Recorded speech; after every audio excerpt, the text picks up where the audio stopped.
അസ്സലാമലൈക്കും. ഒരു യാത്രാ വ്ളോഗിൻ്റെ പുതിയൊരു എപ്പിസോഡിലേക്ക് എല്ലാവർക്കും സ്വാഗതം. എൻ്റെ പേര് അൽത്താഫ്. ഞാനിപ്പോൾ എവിടെയാണ് അറിയുള്ളത്? ഒരു ഐലൻഡിലാണ്, പേൾ ഐലൻഡ് അഥവാ പേൾ ഖത്തർ. അവിടെയാണ് ഞാനിപ്പോൾ ഉള്ളത്. അപ്പോൾ ഇന്നത്തെ വെള്ളിയാഴ്ചത്തെ കാഴ്ചകളുമായിട്ട് നമുക്ക് പേൾ ഖത്തറിലൊന്ന് സഞ്ചരിക്കാതെ. ഖത്തറിന്റെ പഴയ സമ്പദ്ഘടനയിൽ ഏറ്റവും പ്രധാനമായിരുന്നത് മുത്തുശേഖരണമായിരുന്നു. ദ പേൾ നിൽക്കുന്ന ഈ കടൽ പ്രദേശം ഒരിക്കൽ പേൾ ഡൈവേഴ്സിന്റെ പ്രധാന കേന്ദ്രമായിരുന്നു. 2004 ഖത്തർ ഈ ഭാഗത്ത് ഒരു വലിയ മനുഷ്യനിർമ്മിത ദ്വീപ് സൃഷ്ടിക്കാനുള്ള പദ്ധതി തുടങ്ങി. മെഡിറ്ററേനിയൻ സ്റ്റൈലിലുള്ള വീടുകളും വലിയ മറീനകളും അതുപോലെ തന്നെ ആഡംബര ഷോപ്പുകളും ഉൾപ്പെടുത്തി ഒരു പുതിയ മോഡേൺ നഗരം രൂപം കൊണ്ടു. 2007 ആദ്യ ഭാഗങ്ങൾ തുറന്നതോടെ ദ പേൾ ഖത്തർ ദോഹയുടെ ജീവിതശൈലിയും ടൂറിസത്തിന്റെയും മുഖച്ഛായ ആയി മാറി. ഇന്ന് കടല്, ലൈറ്റുകൾ, കഫേകൾ, ലക്ഷറി റെസിഡൻസി ഇതെല്ലാം ഒരിടത്ത് അനുഭവിക്കാനാകും. ഇതാണ് എനിക്കറിയാവുന്ന പേൾ ഖത്തർ. എന്തായാലും നമ്മൾ ഇവിടെ വന്ന സ്ഥിതിക്ക് കുറച്ച് നേരത്തെ പേൾ ഖത്തറിലെ കാഴ്ചകളൊക്കെ കാണാല്ലേ. അപ്പോൾ നമുക്ക് ഒരുമിച്ച് ഒരു യാത്രാ വ്ളോഗിലൂടെ പേൾ ഖത്തറിലെ കാഴ്ചകളുമായിട്ട് പോകാം. ഇതാണ് പേൾ ഖത്തറിലേക്ക് കയറാനുള്ള മെയിൻ എൻട്രൻസ്. ഈ രണ്ട് ബിൽഡിംഗ് ഉണ്ട്, UDCയുടെ ഭയങ്കര വലിയ ബിൽഡിംഗ് ആണ്. അങ്ങനെ ഞാൻ ഇവിടെ ഒരു പബ്ലിക് പാർക്കിംഗ് ഉണ്ട്, ഇവിടെ വണ്ടി കൊണ്ട് ഇട്ടിട്ട് നമുക്ക് ബാക്കിയുള്ള കാഴ്ചകൾ കാണാല്ലേ. അങ്ങനെ വണ്ടി പാർക്ക് ചെയ്തിട്ട് പുറത്തേക്ക് ഇറങ്ങിയതാണ്. അപ്പോൾ അത് നല്ല അടിപൊളി കാഴ്ചകൾ ഇവിടെ കാണാം. യാച്ച് ബോട്ടൊക്കെ പാർക്ക് ചെയ്തിട്ടേക്ക് നോക്കി. എന്താ ബിൽഡിങ്ങിന്റെ കൺസ്ട്രക്ഷൻ നോക്കിയേ, നല്ല സ്റ്റൈലിലാണ് ഒരു പണിതിട്ടേക്കണത്. അതിൻ്റെ മെറീന ഗേറ്റ് 5 ഇത് യാച്ച് ബോട്ടിൽ കയറാനുള്ള എൻട്രൻസ് ഗേറ്റ് ആണ്. ലെഫ്റ്റ് സൈഡിൽ തന്നെ ആയിട്ട് യാച്ച് ബോട്ടും പിന്നെ അതുപോലെ തന്നെ ഇപ്പുറം തന്നെ ബിൽഡിങ്ങുകളൊക്കെ ആയിട്ടൊക്കെ. ഇതൊരു വെള്ളിയാഴ്ച കണ്ടൊരു സൈലൻ്റ് ആയിട്ടിരിക്കുകയാണ്. വൈകുന്നേരം ആകുമ്പോൾ നോക്കിയോ നല്ല തിരക്കായിരിക്കും ഇവിടെയൊക്കെ. ഞാൻ ഇടയ്ക്കൊക്കെ വന്ന് ഞാൻ വൈഫൊക്കെ വന്ന് ഇവിടെ ഇരിക്കാറുണ്ട് ഇടയ്ക്ക്. ഇപ്പോൾ കുറേ നാളായിട്ട് ഇപ്പോൾ വന്നിട്ടില്ല. വൈകുന്നേരങ്ങളിൽ വരുമ്പോൾ വേറെ കാഴ്ച, രാവിലെ വരുമ്പോൾ വേറെ വേറെ വ്യത്യസ്തമായിട്ടുള്ള കാഴ്ചകളൊക്കെയാണ്. ഇതൊരു അപ്പാർട്ട്മെന്റ് ആണെന്നുണ്ടോ, കുറെ ആൾക്കാരൊക്കെ താമസിക്കുന്നുണ്ട്, യൂറോപ്യൻസ് ആണെന്ന്. അതിൻ്റെ അവിടെ തന്നെ യാച്ച് ബോട്ട് പിന്നെ റെസ്റ്റോറന്റ് കിട്ടിട്ട് നല്ലൊരു വൈബാണ്. വൈകുന്നേരം ആണെങ്കിലും മൊത്തത്തിൽ. ഇനി നമുക്ക് അടുത്ത പ്ലേസിലേക്ക് പോകാം. അപ്പോൾ ഇവിടെ ഇത്രയൊക്കെ ഉള്ളു കാണാനായിട്ട്. പിന്നെ വൈകുന്നേരങ്ങളിലൊക്കെ കുറച്ച് ലൈറ്റുകളും കത്തും, പിന്നെ അതുപോലെ തന്നെ ആൾക്കാരൊക്കെ വരും. ഇനി നമുക്ക് അടുത്ത പ്ലേസ്, സ്ഥലങ്ങളുടെ പേരറിയില്ല, നമുക്ക് പോകുന്ന വഴിക്ക് വണ്ടി നിർത്തി ഓരോ സ്ഥലങ്ങൾ നല്ല കാണാൻ ഭംഗിയുള്ള കാഴ്ചകളൊക്കെ ഉണ്ടെങ്കിൽ അത് എക്സ്പ്ലോർ ചെയ്യാം. അതാണ് അതിൻ്റെ ഒരു സെറ്റപ്പ് അല്ലേ. അപ്പം ഞാൻ ഇനി നെക്സ്റ്റ് സ്ഥലത്തേക്ക് പോവുകയാണ്. പേരൊന്നും അറിയില്ല, നമുക്കതുവാ വണ്ടി നിർത്തി പോവാം. അപ്പം നേരെ അടുത്ത സ്ഥലത്തേക്ക് പോവാം അല്ലേ. ഇതവിടെ മാപ്പൊക്കെ കൊടുത്തിട്ടുണ്ട് കേട്ടോ. ഈ പേൾ ഖത്തറിലൊക്കെ ഒന്ന് സെയിം മോഡലിലുള്ള കുറേ ബിൽഡിങ്ങുകൾ കാണാൻ സാധിക്കുന്നുണ്ട്. ഞാനിപ്പോൾ അവിടെ നിന്ന് ഇറങ്ങി വണ്ടി പാർക്ക് ചെയ്ത് കൊടുത്തേക്ക് പോവാണ്. അപ്പോൾ അവിടെ നിന്ന് ഇറങ്ങിയപ്പോൾ തന്നെ നല്ല കാഴ്ചകളാണ്, നല്ല ബിൽഡിങ്ങുകളും അടിപൊളിയാണ്. ഇവിടെ കൂടുതൽ യൂറോപ്യൻസ് ഒക്കെ താമസിക്കുന്ന സ്ഥലങ്ങളാണ് കേട്ടോ. അവരുടെയൊക്കെ താമസിക്കുന്ന അപ്പാർട്ട്മെൻറ്റും കാര്യങ്ങളൊക്കെ ഉണ്ട്. ഇത് ടവർ 4 അങ്ങാണ്ട് അതിൻ്റെ പേര്, ഒരു ബിൽഡിങ്ങിൻ്റെ. പോർട്ട് അറേബ്യ എന്നാണ് ഈ പ്ലേസ്. ഇപ്പോൾ ഞാൻ നിന്ന സ്ഥലമില്ലേ അതിനെ പറയണത്, ആ ഏരിയനെ പറയണത്. ഇനിയിപ്പോൾ അങ്ങനെ ഒരുപാട് സ്ഥലങ്ങളൊക്കെ ഉണ്ട്. നമുക്ക് എന്തായാലും അവിടേക്കൊക്കെ പോയി നോക്കാമല്ലേ. ഈ കാണുന്നത് ഉണ്ടല്ലോ ഇവിടുത്തെ മെട്രോ ബസ് സ്റ്റോപ്പാണ് കേട്ടോ. പിന്നെ ഇവിടെ ചെറിയൊരു റിക്സിന്റെ സ്റ്റാച്ചു ഒക്കെ ഉണ്ട്. വണ്ടിയിൽ കയറണേക്ക് മുമ്പേ ഇവിടെ കുറച്ച് കാഴ്ചകളൊക്കെ കണ്ട് ഞാനൊന്ന് പുറത്തേക്ക് ഇറങ്ങി. നല്ല മനോഹരമായിട്ടുള്ള അടിപൊളി സ്ഥലങ്ങളാണ് അതൊക്കെ. നമുക്ക് ഈ യാച്ചിൻ്റെ ഇത് കഴിഞ്ഞിട്ട് നമ്മൾ കുറച്ചും കൂടി ഇപ്പുറത്തേക്ക് വന്നതിന് ശേഷം ഇതിൻ്റെ അപ്പുറം തന്നെ കുറേ യാച്ച് ബോട്ട് പാർക്ക് ചെയ്തിട്ടുണ്ട്. അപ്പോൾ നമുക്ക് എന്തായാലും അവിടെയും കൂടിയും കണ്ടു കളയാം. അപ്പോൾ അവിടെ പോണ വഴിക്ക് തന്നെ എന്തെങ്കിലും നല്ല വ്യത്യസ്തമായിട്ടുള്ള എന്തെങ്കിലും കാഴ്ചകളൊക്കെ ഉണ്ടെങ്കിൽ അതും കൂടി നമുക്ക് കണ്ടു കളയാം. ആൾക്കാരൊക്കെ അങ്ങോട്ട് എല്ലാവരും പോകുന്നുണ്ട്, എന്താണെന്ന് നോക്കട്ടെ. അവിടെ ഇവിടെ ദ്വീപിന് ചുറ്റും വലിയ ബിൽഡിങ്ങുകൾ, അതിന്റെ നടുവിൽ യാച്ച് ബോട്ടുകളൊക്കെയാണ് പ്രധാനമായിട്ടാണ് വന്നേക്കുന്നത്. ഇവിടെ ആൾക്കാരൊക്കെ ഒന്ന് ഫോട്ടോ ഒക്കെ എടുത്തിട്ട് ദ പേൾ ഫോട്ടോ വാക്ക്. പ്രത്യേകിച്ച് ഇവിടെ പ്രോഗ്രാംസ് ഒന്നും ഇല്ല, റെസ്റ്റോറൻറ്റും അങ്ങനെയൊക്കെ ഉള്ളത് മാത്രമല്ല. അവിടെ കണ്ടൊക്കെ പോലെ തന്നെ ഇവിടെ ഈ വ്യൂ നോക്കിയേ. ഈ ബിൽഡിങ്ങിന്റെ ഒക്കെ ചുറ്റിന് ഒരു ചെറിയ ദ്വീപ് പോലെ കുറെ യാച്ച് ബോട്ട് നിർത്തിയേക്കണത്. ഇവിടെയും അതുപോലെ തന്നെ ഒരുപാട് യാച്ച് ബോട്ടുകളുണ്ട്. എന്തോരോ നോക്കിയേ, നേരത്തെ കണ്ടില്ലേ അവിടത്തേക്കാളും കൂടുതലുണ്ട്. അത് അതിൻ്റെ അറ്റത്താണ് നമ്മൾ പോയത്. അതുകൊണ്ട് ഇതിൻ്റെ ഇപ്പുറം തന്നെ ഒരു ബ്രിഡ്ജ് ഉണ്ട്. ആ ബ്രിഡ്ജിൻ്റെ ഇപ്പുറമാണ് ഈ യാച്ച് ബോട്ടുകളും കുറേ ഉണ്ട് കേട്ടോടാ. നോക്കി എന്തോരം പാർക്ക് ചെയ്യുന്ന ചെറുതും വലുതൊക്കെ ആയിട്ടൊക്കെ. അവിടെ നിന്ന് ചെറിയൊരു ബോട്ട് തന്നെ നോക്കി. ആ ബോട്ടേ ഇവിടെ പാർക്ക് ചെയ്യാൻ വന്നതാണ്. ഇപ്പൊ അത് പാർക്ക് ചെയ്തിവിടെ. ഉള്ളിലേക്കൊന്നും അലൗഡ് അല്ല, ബോട്ടിലേക്കൊന്നും അലൗഡ് അല്ല. നമുക്ക് എന്തായാലും ഇവിടുത്തെ കാഴ്ച കൊണ്ട് നേരെ അങ്ങോട്ട് പോവാം. ഞാൻ നേരത്തെ പോകാനിരിക്കുകയായിരുന്നു. അപ്പോൾ നോക്കിയപ്പോൾ ഇവിടേക്കും ആൾക്കാർ പോകുന്നുണ്ട്. അപ്പോൾ എന്തെങ്കിലും പ്രോഗ്രാംസ് ഒക്കെ ഉണ്ടാവും എന്ന് വിചാരിച്ചു. പ്രോഗ്രാംസ് ഒന്നുമില്ല, ജസ്റ്റ് ആൾക്കാർ ഫോട്ടോസൊക്കെ എടുക്കുന്നുണ്ടായിരുന്നുള്ളൂ ഇവിടെ. അതുകൊണ്ട് നമുക്ക് വണ്ടി എടുത്തുകൊണ്ട് നേരെ അടുത്ത പ്ലേസിലേക്ക് പോകാം. അപ്പോൾ വണ്ടി അവിടെ കുറച്ച് ദൂരമാണ് ഇട്ടേക്കുന്നത്. എന്തായാലും ഒരു ബേസ്മെൻറ്റ് പാർക്കിംഗ് കിട്ടിയിട്ടുണ്ട്, അവിടെ ഫ്രീ ആണ്. അപ്പോൾ അവിടെ പോയിട്ട് നമുക്ക് വണ്ടി എടുത്തിട്ട് നേരെ പോകാമല്ലേ. ഈ ഭാഗത്തൊക്കെ രണ്ട് ആഡംബര കാറുകളുടെ ഒക്കെ ഷോറൂമുകളുണ്ട്. എന്താ ഫെറാറി ഉണ്ട്, പിന്നെ അതുപോലെ തന്നെ റോൾസ് റോയ്സ് ഒക്കെ ഉണ്ട്. അതൊക്കെ തൊട്ടടുത്താണ്. കാണിച്ചുതരാം.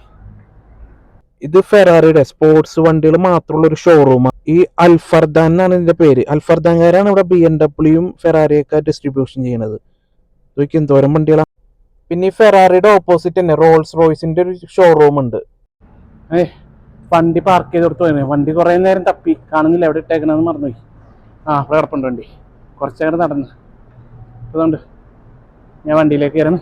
അടുത്ത പ്ലേസിലേക്ക് പോകാം. വണ്ടി എടുത്ത് ഞാൻ പുറത്തേക്ക് ഇറങ്ങി. ഈ മസ്ജിദ് ഉണ്ടല്ല, Hamad bin Jassim bin Jaber Al Thani മസ്ജിദ് എന്നാണ് ഇത് അറിയപ്പെടുന്നത്. ദ പേൾ മോസ്ക് എന്നും അറിയപ്പെടും. ഞാൻ ജുമക്ക് പോയ മസ്ജിദാണ്.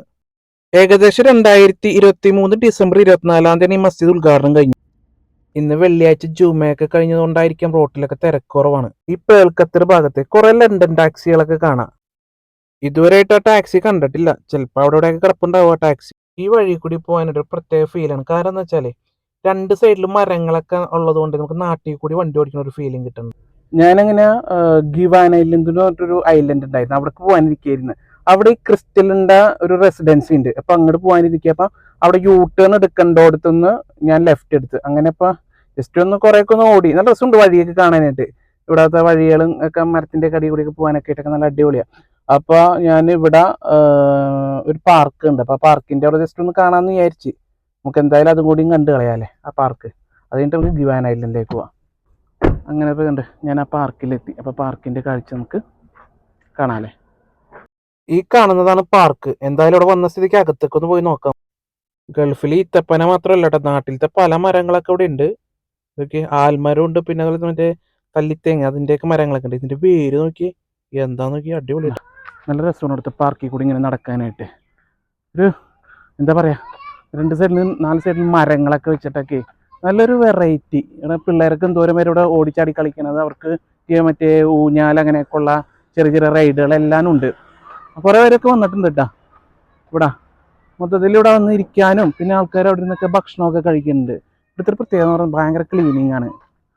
നല്ല ഒരു എന്താ പറയുക സെറ്റപ്പാണ്. ഞങ്ങളവിടെ ഉണ്ട് പിന്നെ മുന്തസ പാർക്കൊക്കെ ഇല്ലേ, അത് ഇതിനേക്കാൾ വലിയ പാർക്കാണ്. അവിടെ ഞാൻ വൈകുന്നേരങ്ങളിലൊക്കെ വന്നിട്ട് ഇങ്ങനെ നടക്കാറുണ്ട്. എല്ലാം കൊണ്ടൊക്കെ നല്ല അടിപൊളിയാണ് കേട്ടോ. ഇവിടെ പാർക്കാണെങ്കിലും ശരി എന്താണെങ്കിലും ശരി നല്ല ക്ലീനിങ് ആണ് ഇവിടെയൊക്കെ. അടിപൊളിയാണ്.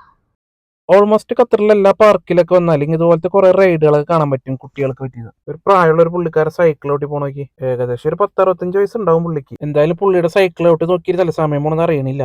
ബാക്കിൽ ബീച്ചാണ് ക്ലോസ് ചെയ്ത് വെച്ചേക്കിന്. ഞാൻ ജസ്റ്റ് ഒന്ന് അവിടെ ജസ്റ്റ് പോയിരുന്നു. ഇപ്പൊ ഗേറ്റ് ഒക്കെ ലോക്ക് ചെയ്തിട്ടേക്ക്. ഇവിടെയൊക്കെ പോയി എടുക്കാൻ പറ്റണമെങ്കിൽ നല്ല അടിപൊളിയായിരുന്നു. ഈ കാണുന്നത് കടലാസ് പൂവില്ലേ, ബോഗൻ വില്ല, അതാണ്. ഇപ്പൊ മിക്ക സ്ഥലങ്ങളിലും കാണാം ഇപ്പൊ കടലാസ് പൂവ്. ചെടികളോടൊക്കെ ഇഷ്ടമുള്ളവർക്ക് കൂടുതൽ ഇവിടെ വന്ന് കുറെ ചെടികൾ കാണാൻ പറ്റും കേട്ടോ. പറിക്കാൻ പറ്റുമെന്ന് അറിയില്ല.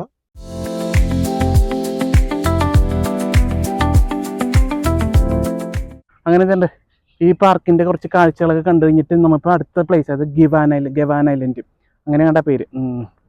ഗവാൻ ഐലൻഡിലേക്ക് പോകണം. അവിടെയാണ് ഞാൻ പറഞ്ഞ ക്രിസ്റ്റലിന്റെ റെസിഡൻസി ഉള്ളത്. നമുക്ക് എന്തായാലും അവിടെ പോവാം. കാരണം എന്ന് വെച്ചാൽ ഞാൻ നേരത്തെ അന്ന് അവിടെ നിന്ന് അന്ന് ഞാൻ പോയിട്ടുണ്ടായിരുന്നു. പോയപ്പോൾ ഒരു വലിയൊരു ബിൽഡിംഗ് അവിടെ നോട്ട് ചെയ്ത് വെച്ചിട്ടുണ്ടായിരുന്നു. ആ ബിൽഡിങ്ങിന്റെ ഇതാക്കിയിട്ടാണ് ഞാൻ പോയത്. മാപ്പ് ഇട്ടില്ല. ഇപ്പം ജസ്റ്റ് ഒന്ന് മാപ്പ് ഇട്ടാലും ശരിയാവില്ല. കാരണം വെച്ചാൽ നമുക്ക് നല്ല വ്യത്യസ്തമായിട്ടുള്ള കാഴ്ചകളൊക്കെ ഉണ്ടെങ്കിലേ അതൊക്കെ കാണാമല്ലോ. അതുകൊണ്ട് ഞാൻ മാപ്പ് ഇട്ടില്ല. മാപ്പ് ഇടാണ്ടൊന്ന് ജസ്റ്റ് ഒന്ന് റൗണ്ട് അടിച്ചാണ്. അപ്പം എൻ്റെ പ്ലാനിൽ ഇത് ആ ഗവാൻ ഐലൻഡ് ഉണ്ടല്ലോ, ഗവാൻ ഐലൻഡിലേക്ക് ആദ്യം പോവാം. അത് കഴിഞ്ഞിട്ട് മറ്റുള്ള സ്ഥലങ്ങളൊക്കെ കാണാമെന്ന് വിചാരിച്ച്. അപ്പം നോക്കിക്കഴിഞ്ഞപ്പോഴേക്കും ആ സ്ഥലത്ത് എത്തേണ്ടടുത്തുനിന്ന് ഞാൻ യൂ ടേൺ എടുക്കേണ്ടടുത്തുനിന്ന് ലെഫ്റ്റ് എടുത്തു. അപ്പം ലെഫ്റ്റ് എടുത്തുകൊണ്ടാണ് നമുക്ക് ഈ പാർക്ക് കാണാൻ പറ്റിയത്. അങ്ങനെ ഇപ്പം ഈ പാർക്കും കണ്ടു കഴിഞ്ഞ് നേരെ നമുക്ക് അങ്ങോട്ട് പോവാം. വണ്ടിയുടെ അറ്റത്താണ് നടക്കുന്നത്. ഈ പാർക്കിൽ കൂടി ഇങ്ങനെ നടന്നിട്ട് കുറേ അവിടെ ഉള്ളിലേക്ക് കുറച്ച് അങ്ങോട്ട് പോയിരുന്നു. പോയി കഴിഞ്ഞതിന് ശേഷം തിരിച്ചു വരാൻ വണ്ടി അറ്റത്താണ്. ഇപ്പോൾ കുറച്ചങ്ങോട്ട് നടക്കണം. നടന്ന് ക്ഷീണിച്ച് ഇനിയിപ്പോൾ നടന്ന് നേരെ ഗവാൻ ഐലൻഡിൽ പോവാം. അവിടെ നിന്ന് നേരെ റൂമിലേക്കും പോവാം. അപ്പോൾ നമുക്ക് വണ്ടിയിലേക്ക് കയറിയിട്ട് അടുത്ത പ്ലേസ് പിടിക്കാം, ഗവാൻ ഐലൻഡ്. ഓക്കെ, ഇവിടെ വരുമ്പോഴേ ഒരു ടാക്സി, അതായത് ലണ്ടൻ ടാക്സി എന്നൊക്കെ പറയും, ഇപ്പോൾ ഖത്തറിലുള്ളതാണ്. അത് ഞാൻ കുറേ നേരം അത് വിചാരിച്ചത്, അത് കാണാൻ പറ്റൂലല്ലോ എന്ന്. പക്ഷേ ഇപ്പം എൻ്റെ ഫ്രണ്ടിൽ വന്ന് കിടപ്പുണ്ട് ആ വണ്ടി. ഞാനിപ്പോ വണ്ടിയിലിരുന്ന് ഓർത്തോളൂ ഈ സംഭവം കണ്ടില്ലല്ലോ എന്ന്. പടച്ചോൻ നമ്മുടെ മുമ്പിൽ എത്തിച്ചിട്ടുണ്ട് ഈ വണ്ടി, ലണ്ടൻ ടാക്സി. ചെറിയ ചെറിയ വണ്ടിയാണ്ടത്. ഇത് കാണാൻ നല്ല ഭംഗിയുണ്ട്. ഇത് ഞാനിപ്പോ ഗൂഗിൾ ചെയ്ത് നോക്കിയപ്പോ ലണ്ടൻ ടാക്സി ഫുൾ ബ്ലാക്ക് കളറിലാണ്. ഇവിടെ വൈറ്റ് കളറുമാണ് ഈ വണ്ടി. For enquiry. 800622 the pearl island Qatar. ഞാനപ്പോൾ ചോദിച്ചപ്പോൾ അവർ പറഞ്ഞ അകത്ത് കയറിക്കോളാൻ പറഞ്ഞു. അപ്പോൾ ഞാൻ ജസ്റ്റ് ഒന്ന് അകത്ത് കയറിയപ്പോൾ കണ്ട നല്ല കാഴ്ചയാണ്. 2 സീറ്റ് ഇവിടെ നമുക്ക് ഇരിക്കാം, ബാക്കിലൊരു 3 പേർക്കും ഇരിക്കാം കേട്ടോ. ഉള്ളിൽ നോർമൽ രസമുണ്ട് കാണാനായിട്ട്. ഇലക്ട്രിക്കൽ വണ്ടിയാണ് സംഭവം. സെറ്റപ്പ് അടിപൊളി കാർട്ടാ. 6 സീറ്റർ വണ്ടിയാണ്. ഇവിടെ നേരിക്കുന്നോടത്ത് 2 പേർക്ക് ഇരിക്കാം, അതിൻ്റെ ബാക്കിൽ ഒരു 3 പേർക്കും കൂടി ഇരിക്കാം, പിന്നെ ഫ്രണ്ടിൽ ഒരാൾക്ക് ഇരിക്കാം. നല്ല രസമുണ്ട് സംഭവം. ഫ്രീ സർവീസാണ് വരിക. ഈ വണ്ടി കാണണമെന്നുള്ള ആഗ്രഹം ഉണ്ടായിരുന്നു, പക്ഷെ അകത്തും കയറാനും പറ്റും. എന്തായാലും സംഭവം കൊള്ളാം. അപ്പോഴേക്കും ഇയാൾക്കൊരു ഓട്ടം വന്നു. അപ്പോൾ ഇയാൾ അയാളുടെ വഴിക്ക് പോയി, ഞാൻ എൻ്റെ വഴിക്കും പോയി. സംഭവം ഞാനത് ജസ്റ്റ് ഒന്ന് കയറി പോയില്ല അതിലേക്ക്. അത് ലണ്ടൻ ടാക്സി എന്നാണ് അതിൻ്റെ കമ്പനി വണ്ടി എന്ന് പറയുമ്പോൾ നമുക്ക് ഫ്രീ സർവീസാണ് ആ വണ്ടിയിൽ. അത് നമുക്കതിൽ ദ പേൾ ഐലൻഡ് ഖത്തർ എന്നും പറഞ്ഞുകൊണ്ടാണ് അത് നമ്മൾ പ്ലേ സ്റ്റോറിലോ അല്ലെങ്കിൽ ആപ്പ് സ്റ്റോറിലോ നമ്മൾ ഡൗൺലോഡ് ചെയ്യാം. ഡൗൺലോഡ് ചെയ്തിട്ടുണ്ടെങ്കിൽ നമ്മൾ യൂബർ ബുക്ക് ചെയ്യില്ല, അതുപോലെ തന്നെ ഇത് ഫ്രീ സർവീസാണ്. ഇപ്പം നമ്മൾ എവിടെ നിൽക്കണമെന്ന് വെച്ചാൽ അവിടേക്ക് അതായത് പേൾ ഖത്തറിൻ്റെ അകത്ത് തന്നെ, ഈ പേൾ ഐലൻഡിൻ്റെ ഉള്ളിൽ മാത്രം. അവിടെ ലുലു ഉണ്ട്, പിന്നെ അതുപോലെ തന്നെ ഗേവൻ ഐലൻഡ്, പിന്നെ അങ്ങനെ കുറച്ച് ഇതൊക്കെ ഉണ്ട്. പോർട്ട് അറേബ്യ, അവിടേക്കൊക്കെ മാത്രം പോവുള്ളൂ. അപ്പം നമ്മൾ എവിടേക്കാണ് പോകണമെന്ന് വെച്ചാൽ യൂബർ പോലെ തന്നെ ബുക്ക് ചെയ്താൽ മതി. നല്ല രസമുണ്ട്. ഞാൻ അതിൻ്റെ ഉള്ളിൽ കയറി, നല്ല അടിപൊളി 6 സീറ്ററാണ് വണ്ടി. സെറ്റപ്പാണ്. ഇനിയിപ്പോൾ നെക്സ്റ്റ് ടൈം ഇപ്പോൾ സമയമില്ലാത്തതുകൊണ്ട് പിന്നെ ഞാൻ പോയില്ല, ജസ്റ്റ് ഒന്ന് അതിൻ്റെ ഉള്ളിലൊക്കെ കയറി ഇരുന്നുള്ളൂ. അങ്ങനെ വണ്ടി എടുത്തിട്ട് ഗവാൻ ഐലൻഡിലേക്ക് വന്നു. ഈ റൂട്ടിൽ കൂടിയൊക്കെ ഞാനേ കൂടുതലും ചെയ്തേക്കുന്ന നൈറ്റ് ഡ്രൈവാണ്. പകലൊന്നും അധികം ചെയ്തില്ല, 1-2 വട്ടം വന്നിട്ടുള്ളൂ പകൽ. ഇത് ലണ്ടൻ ടാക്സി പോണേ ഈ ബിൽഡിങ്ങിൽ നിന്ന് ഇറങ്ങിയാണ്, കസ്റ്റമർ എടുത്തിട്ട് പോണതായിരിക്കും. മാപ്പ് ഇടാണ്ട് വണ്ടി ഓടിച്ചതുകൊണ്ട് വഴി തെറ്റിയിട്ടേ ഒരു സ്പോട്ടിലെത്തി, ഫുഡ് സ്ട്രീറ്റിന്റെ സ്പോട്ട്. പക്ഷെ ഇവിടെ കണ്ടപ്പോൾ നല്ല പ്ലേസ്. അപ്പൊ ഞാൻ വണ്ടി ഒന്ന് ഒതുക്കാന്ന് വിചാരിച്ചു. വണ്ടി ഒതുക്കാൻ നേരത്തെ പോലീസിന് നിർത്തണില്ല. അങ്ങനെ ക്രിസ്റ്റൽ റെസിഡൻസിന്റെ അവിടെ എത്തി. 2ാമത്തെ റൗണ്ടാണ് ഈ അടിക്കുന്നത്, പാർക്കിംഗ് കിട്ടാത്തതുകൊണ്ടേ. അപ്പോൾ നോക്കിയപ്പോൾ ഒരു ബേസ്മെന്റ് പാർക്കിംഗ് കിട്ടി. എന്തായാലും അവിടെ കൊണ്ടേ വണ്ടി ഇടാം. വണ്ടി പാർക്ക് ചെയ്ത് കൊടുത്തു, ലിഫ്റ്റിൽ കയറിയിട്ട് വേണം പോകാനായിട്ട്. അങ്ങനെ ലിഫ്റ്റ് ഓപ്പൺ ആയി നമ്മൾ ക്രിസ്റ്റൽ റെസിഡൻസിയിൽ എത്തിയിരിക്കുന്നു. ക്രിസ്റ്റലിന്റെ ഭാഗത്തേക്ക് ഇറങ്ങുമ്പോൾ ഒരു കാഴ്ചയാണ് ഈ കാണുന്നത്. നല്ല ഭംഗിയിലാണ് ചെയ്ത് വെച്ചത്. ചെറിയൊരു വാട്ടർ ഫൗണ്ടൻ ഒക്കെ ഉണ്ട് ഇവിടെ. പിന്നെ അതുപോലെ തന്നെ ഗിവാൻ ഐലൻഡ് എന്ന് പറയുന്ന സ്ഥലത്തിന്റെ പേരിലുള്ള ചെറിയൊരു ക്ലോക്കാണ് ക്രിസ്റ്റലി പണിതത്. ഇതൊക്കെ ക്രിസ്റ്റലി പണിത ചെറിയൊരു ബട്ടർഫ്ലൈയും, പിന്നെ അതുപോലെ തന്നെ തൊട്ടപ്പുറം തന്നെ ഒരു അരയന്നം, അങ്ങനെയൊക്കെയുള്ള ചെറിയ സാധനമൊക്കെ ഉണ്ട്. അതുപോലെ തന്നെ ബോട്ട്, അങ്ങനെയൊക്കെയുള്ള കുറച്ച് ക്രിസ്റ്റലി പണിത നല്ല വെറൈറ്റി സംഭവങ്ങളൊക്കെ ഉണ്ട്. അധികമൊന്നും ഞാൻ എടുത്തില്ല. ഇതിന്റെ മുകളിൽ കൂടി, ക്രിസ്റ്റലിന്റെ മുകളിൽ കൂടിയൊക്കെ നമുക്ക് നടക്കാം. അതാണ് ക്രിസ്റ്റൽ വാക്ക് എന്നും പറയും ഈ സ്ഥലത്തിന്. ആ ക്രിസ്റ്റലിന്റെ ഭാഗത്തുനിന്ന് ഞാൻ പിന്നെ പുറത്തേക്ക് ഇറങ്ങി. പിന്നെ ഇവിടേക്ക് ഇത്രയൊക്കെ ഉള്ളു കാണാനായിട്ട്. സെലീം പെർഫ്യൂം. ഇവിടെ ഈ ഭാഗത്ത് ബൈക്ക് അലൗഡ് അല്ല കേട്ടോ. ഇവിടെ തൊട്ടടുത്ത് തന്നെ കനാറ്റ് ഖത്തർ എന്ന് പറഞ്ഞ സ്ഥലമുണ്ട്. നമുക്ക് എന്തായാലും അവിടെയും പോയി നോക്കാം. ടൂറിസ്റ്റുകളൊക്കെ ആകർഷിക്കാൻ വേണ്ടി റെസ്റ്റോറന്റിന്റെ മുമ്പിൽ വെച്ചേക്കുന്നത്. ബോട്ടിലാണ് ഈ സംഭവം കംപ്ലീറ്റും. ആ കാണുന്ന കെട്ടിടങ്ങളില്ലേ, നമുക്ക് അങ്ങോട്ടാണ് പോകേണ്ടത്. കനാറ്റ് ഖത്തർ കളർഫുൾ ബിൽഡിങ്ങിന്റെ അവിടെ നിന്ന് ആ ബോട്ടൊക്കെ പോകണം. നോക്കി എന്തൊരു ഭംഗിയല്ലേ, നല്ല അടിപൊളി കാഴ്ച ഉണ്ടത്. അപ്പം ഞാനിവിടെ ക്രിസ്റ്റൽ റെസിഡൻറ്റിൽ നിന്ന് ഇറങ്ങിയിട്ട് കനാറ്റ് ഖത്തറിലേക്ക് വന്നു വെച്ചു. അപ്പം നമ്മുടെ വണ്ടി പാർക്കിങ്ങിലുണ്ട്, അതെടുത്തിട്ട് നേരെ കനാറ്റ് ഖത്തറിലേക്ക് പോവാം. അത് കഴിഞ്ഞതിന് ശേഷം നമുക്ക് റൂമിലേക്ക് പോവാം. അപ്പം ഇത്രയൊക്കെ ഉള്ളൂ ഇവിടെ പേൾ ഖത്തറിലെ കാഴ്ചകൾ. ഇനി നമുക്ക് കനാറ്റ് ഖത്തറും കൂടി കണ്ടിട്ട് നേരെ പോകാമല്ലേ. അപ്പോൾ നമ്മൾ വണ്ടി എടുത്തിട്ട് നേരെ കനാറ്റ് ഖത്തറിലേക്ക് പോകും.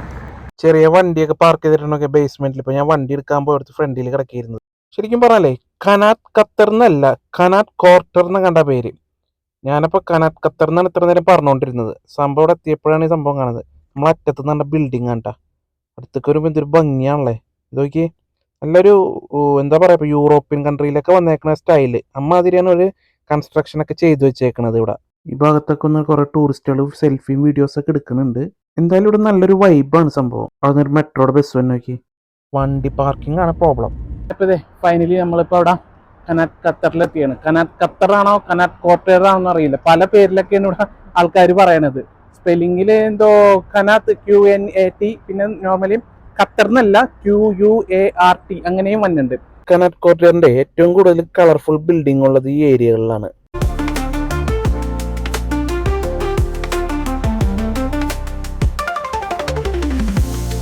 ഈ കനാറ്റ് ക്വാർട്ടർ ഉണ്ടല്ലേ, ഇറ്റലിയിലെ വെനീസിലെ മാതൃകയാക്കിയിട്ട് പണിത ഒരു സ്ഥലമാണ്. ഈ കാണുന്ന ഒരു കനാലാണ് കേട്ടോ, ബോട്ട് ഇടക്കണൊക്കെ. ഞാൻ നേരത്തെ ഇതിലൊന്ന് റൗണ്ട് അടിച്ച്, പക്ഷെ പാർക്കിങ്ങേ കിട്ടിയില്ല. ഇപ്പോഴും നല്ലോണം ഫില്ലായി കിടക്കുകയാണ്. ഞാനിപ്പോൾ പുറത്ത് പാർക്ക് ചെയ്തിട്ടേക്കുന്നുണ്ട്. ഇങ്ങനെ നടന്ന് നല്ല കളർഫുൾ ബിൽഡിംഗ് ഒക്കെ ആയിട്ടൊക്കെ അടിപൊളി. ഇത് നോക്കി, ഇവിടെ കസ്റ്റമേഴ്സിന് പാർക്കിംഗ് ടൈമാണ് എഴുതി ചെയ്യണത്. സംഭവം കൊള്ളാട്ടെ. ഈ വഴി കൂടിയൊക്കെ നടക്കാനായിട്ടെ ഒരു വിൻറ്റേജ് കാർ പോണോക്കി, സൂപ്പർ അല്ലേ. ഇതൊരു റെസ്റ്റോറൻ്റ് ആണ്, 70 വെസ്റ്റ് എന്ന് പറഞ്ഞിട്ട്. ഇവിടെ പുറത്തിരുന്ന് ഭക്ഷണമൊക്കെ കഴിക്കാനുള്ള ഒരു ആംബിയൻസ് ആണ് ഈ കാണുന്നത്. ഈ റെസ്റ്റോറന്റ് ഉൾഭാഗം ഉണ്ടാവും കുറെ ഡിസൈനൊക്കെ കൊടുത്ത് നല്ല ഭംഗിയിൽ വെച്ചാണ്. ഇത് ബോട്ടിംഗ് ഉള്ള കനാലാണ് കേട്ടോ. ഈ കനാലിലെ നീന്താൻ പാടില്ല, വേസ്റ്റ് ഇടരുത്, അങ്ങനെയൊക്കെയുള്ള കുറച്ച് കാര്യങ്ങളൊക്കെ എഴുതി വെച്ചിട്ടുണ്ട്. ഈ ബോട്ട് തന്നെ നോക്കി കനാലിൽ കൂടി ബോട്ട് സവാരിയൊക്കെ ലഭ്യമാണ് കേട്ടോ. ഷെയർഡ് റൈഡ് ചെയ്താലേ സാധാരണയായിട്ട് ഒരാൾക്ക് 45 റിയാൽ മുതൽ 75 ഖത്തർ റിയാൽ വരെ വരും. ഗ്രൂപ്പായിട്ടും പ്രൈവറ്റ് ബോട്ട് എടുക്കണമെങ്കിൽ ഏകദേശം ഒരു 200 റിയാൽ വരെ ആയിരിക്കും.